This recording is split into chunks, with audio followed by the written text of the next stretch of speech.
Hello and welcome to LA Art Zone. I'm Greg Goldner. And I'm Jessica Campbell. And as you know, LA Art Zone is your favorite show that takes you on arts and cultural adventures all over Los Angeles County, right here in your own backyard. And where's our adventure taking us today, Greg? That is a good question. We are right in front of La Plaza de Cultura y Artes. It is a Mexican-American cultural center featuring all kinds of culture and history of Mexican-American life right here in Los Angeles. And it's actually a project of Los Angeles County. The Plaza de Cultura y Artes is located where near Los Angeles was founded in 1781. It's at 501 North Main Street here in LA.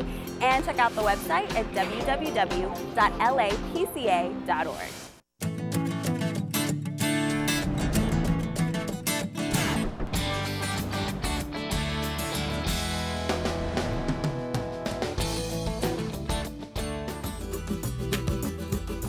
I am here alongside Senior Curator Cindy Dale. And Cindy, where are we?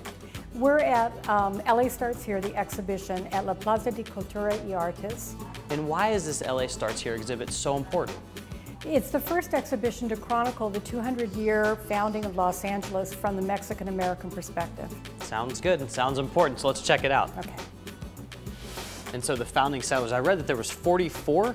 Yeah, that's correct. There were 44 individuals who were brought together to found the city of Los Angeles. The Spanish king said to the governor of Alta California, we need to settle this land. So they put together 44 people from what we now know as northern Mexico, gathered them together through the mission, put them with the indigenous population, and that was the beginning of Los Angeles. What's really important to point out on this and the founding settlers is that Los Angeles is really a multiracial city from the very beginning. You see almost 5 different ethnicities represented here. Most people recognize the face of a Kennedy. Who's with Senator Robert Kennedy?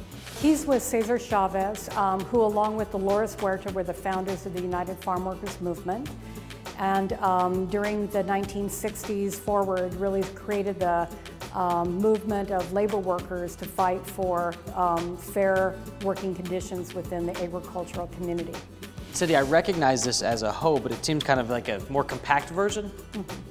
Yeah, it's actually called a short-handled hoe. This particular hoe belonged to Cesar Chavez, and it's on loan from the Smithsonian Institution. We are a Smithsonian affiliate at La Plaza. And what it represents is one of the key issues that the United Farm Workers fought against, and that is the need to stick with the short-handled hoe, because working, all day long in the fields, it actually was a back-breaking tool. You were required to stoop all day, where the term stoop labor came from, and just by requesting from the farm owners the ability to extend that hoe to full size so people could be in an upright position part of the day really played a lot into healthcare issues. While there's some fascinating exhibits at La Plaza, there's much more than meets the eye with the actual structure and location of the building, right? Yeah, La Plaza is at this location because we literally are across the street from the Plaza, the founding site of Los Angeles 200 years ago.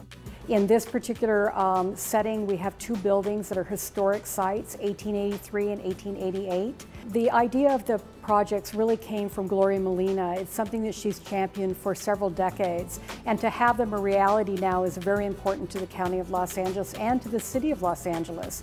And so it's really become kind of a campus. We see this as a much broader than just the 2 buildings. We're on 2.25 acres of county property. And with their contribution and support, we'll be able to maintain this for years to come. Now I'm here in the Calle Principal with Jimena Martin, who's with the education program here. Now tell me, what is the Calle Principal? Calle Principal is a celebration of the contributions of the Mexican-American community here to Los Angeles. It's an evocation of the 1920s, which is a very exciting time here in Los Angeles.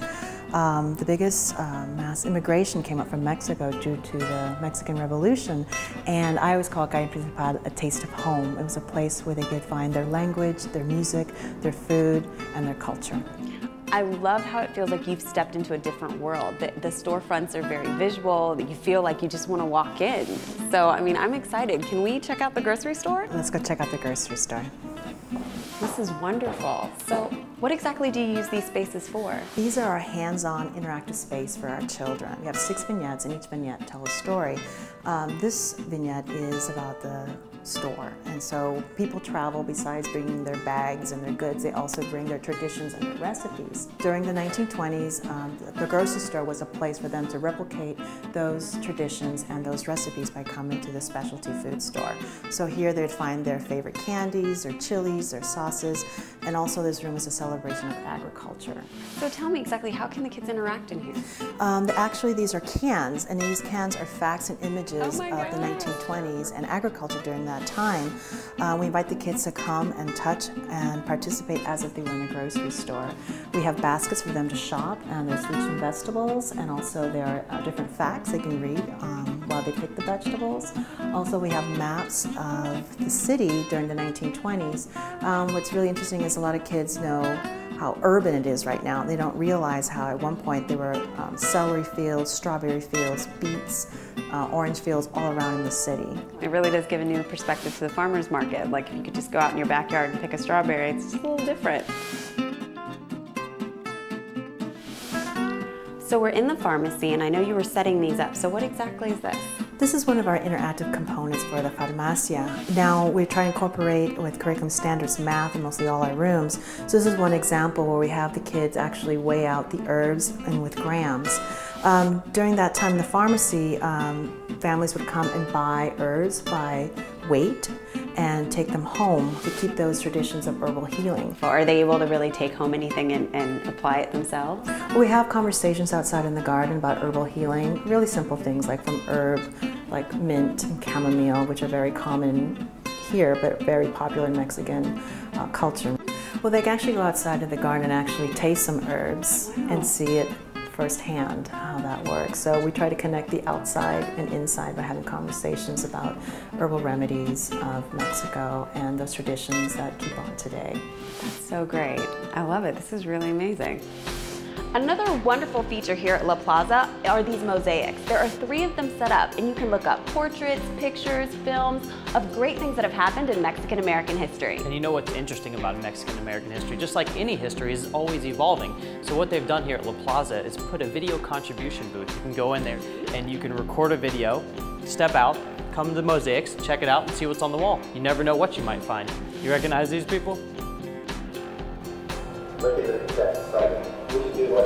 Oh, all right, go ahead. Okay, hi, I'm Jesse Campbell, and I'm Greg Goldberg, and you are watching LA Art Show. Jess, what a fantastic day we had here at La Plaza. It is a gem right here in LA County, and Angelino's right here in your own backyard. Sorry, one of my favorite things was the mosaic and the contribution booth. I really felt like I was able to give back to LA culture. And Angelino's, you should come out and share your story as well. And you know what you need to do? Check us out on the next LA Art Zone.